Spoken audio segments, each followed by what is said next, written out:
And finally, the culmination of the moment. You can get into the bunker only through a secret hatch located in the shed in the backyard. Descending the stairs and passing a short corridor, we find ourselves in the main room of this shelter. It seems that the post-apocalyptic bunker looks much more comfortable than the condominium of the average citizen.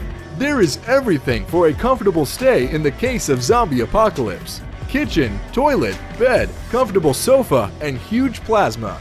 There is even a drum set here.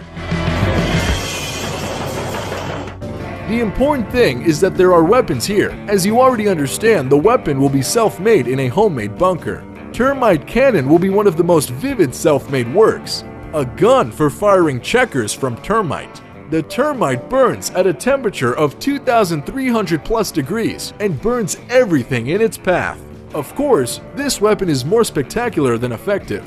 Therefore, we move on to the next and more practical. A balloon with compressed air and propane in a backpack, an igniter on the wrist, and can be set on fire.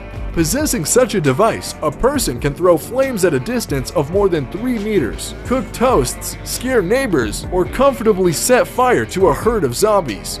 But Wolverine claws from the X-Men movie will probably be the most effective in this case. You can see the pneumatic installation of the back of furs, which allows the claws to pop out so quickly they are very sharp and will cut everything in its way.